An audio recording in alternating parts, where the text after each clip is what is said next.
big, big speakers. They had parties. Is it true he was a draft dodger? Paranoid guy living out here. It sounds like he was a hoarder. 13 vehicles that we had pulled off the property, hundreds of car batteries, hundreds of tires, piles and piles of scrap metal. A lot of projects that hopefully we'll be able to finish. Up in the extreme northwest corner of British Columbia, near Atlin Lake, wedged between the Alaska Panhandle and the Yukon border, is where a couple purchased a remote property with a sawmill and assorted rustic outbuildings.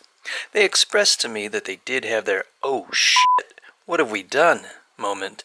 Luckily, they had enthusiasm and perseverance in their toolbox. Unbeknownst to them, the property also came with a lot of stories. This is Asha and Simon, and they've recently purchased this place and are going to set about renovating a lot of these buildings. And they've got their work cut out for them, I think. Okay, so tell me about this Jim and Kathy.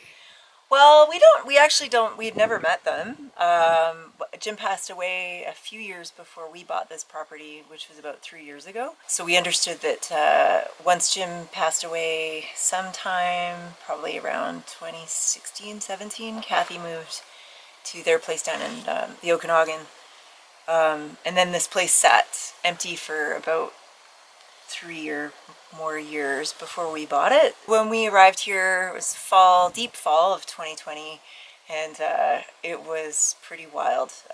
Just piles and piles of scrap metal, and we got the sense that folks had come through and kind of taken stuff. I think Kathy had mentioned through the realtor that there was a skid steer that was in pretty good shape, and it had been taken. We just found there were lots of boxes of tools, but no tools inside, just the boxes left in the shop and that sort of thing. So needless to say, it's been a journey just cleaning up this property, kind of getting it just back to sort of just getting rid of, I'd say, 40 plus years of them living here. Kind of getting to know them too, I guess, on the journey through that. You could kind of see different layers of their life through all these different outbuildings. And I know at one point Kathy must have had a really beautiful garden down there. There were sort of remnants of a really beautiful greenhouse, and you could see, because there's a big water truck up there, that they must have sort of gravity fed water down. And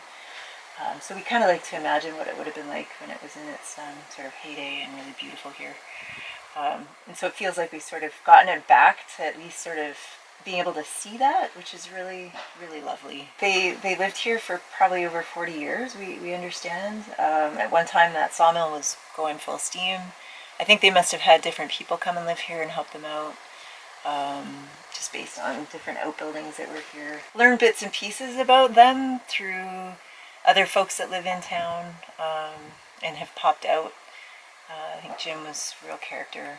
Kind of gruff, but I think he was also one of these people that was just really big-hearted, because we've heard lots of really interesting, cool stories about him and his engagement with the community and that sort of thing. Yeah, he was definitely a character. Is it true he was a draft dodger? Well, we heard he could have been. I mean, he came up in that time frame. I think there was certainly a lot of paranoia living out in the bush. Pretty paranoid guy living out here, but also maybe with good reason. I don't know what his backstory was. I think one thing we found that really kind of gave us a sense of his personality. There's a pack of golf clubs up there and random golf balls, and so we sort of imagine Jim coming out in the evening and just shooting off golf balls way over the bush. It's just sort of a pastime. We may have done a few ourselves, but just this sort of quirky little bits and pieces you sort of find, and kind of okay, that's a little quirky side to him. Or yeah, it would have been really lovely to know who this fellow was. But it's been neat hearing stories about him. But it sounds like he was a hoarder, because he had how many trucks, and what did you have all on this property? There were about 13 vehicles that we had pulled off the property, old appliances left in the forest, hundreds of car batteries, hundreds of tires, so much scrap metal. We filled 2 or 3 semis with scrap metal. Just layers, piles and piles of stuff. So it's really great to now be at the point where it feels like it's kind of breathing. The property's breathing, and we can sort of imagine creative potential for this place now, which is really nice. It's been there the whole time, but now we can actually visualize it more, having the space to see it. So. He made his own homebrew, didn't he? Oh yeah, I understand that. We did find one bottle of it left. We kept it just for fun. I've never opened it, but I'm pretty sure that's what it is. Well, maybe you could show me the bottle later. And apparently he always had plenty of weed. Yeah, apparently. Well, we did find, I think there might have been a little home activity going on when we were first cleaning out the cabin. We did find a couple of big garbage bags of the stalks left over. It's just a good indication. Yeah. So did he have a big beard? I don't know. That's sure. exactly what I imagined. The one thing I'll tell you that I did hear, the sound system was wired and so many big speakers. So they had parties. People would come out. I think we heard that Thursday nights were the big party night out here.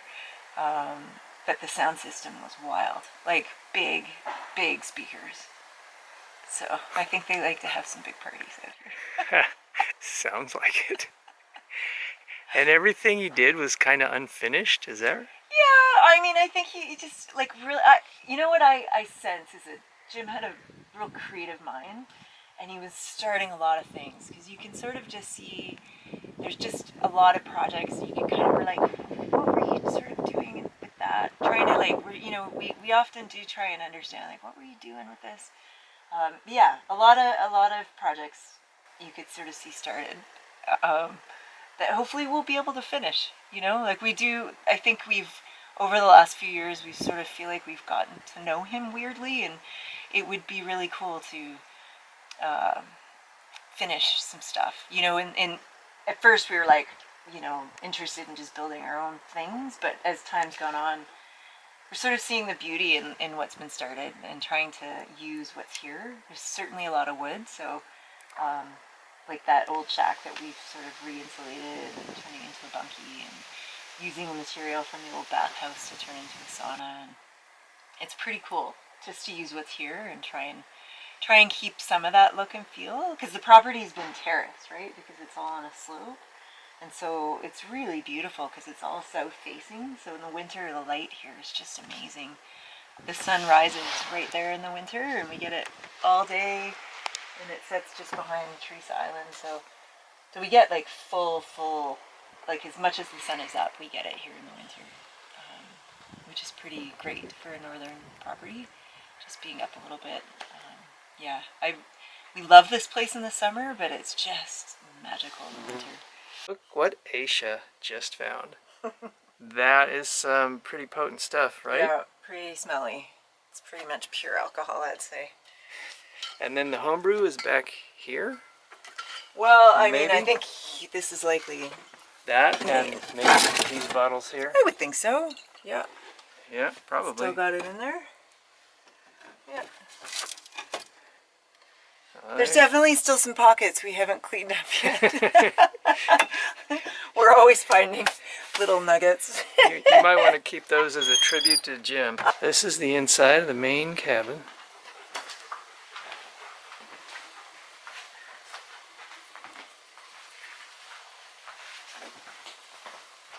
Ping pong definitely keeps it fun. Yeah, it's good. Actually, we just read an article the other day about how good it is for your brain. Back here is the bedroom.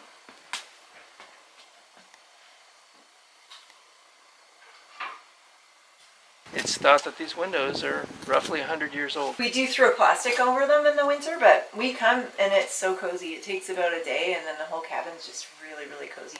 This is going to be the sauna outhouse. It's a work in progress. Have any of you out there purchased a property that required a lot of work and came with interesting stories or legends attached to it? Let me know in the comments. I hope you enjoyed meeting Asha and Simon, who are restoring an old cabin, and hearing stories of Jim's sawmill. Don't forget to give me a like on the video, share, and subscribe. Until next time, this is Rockhopper. I'll see ya.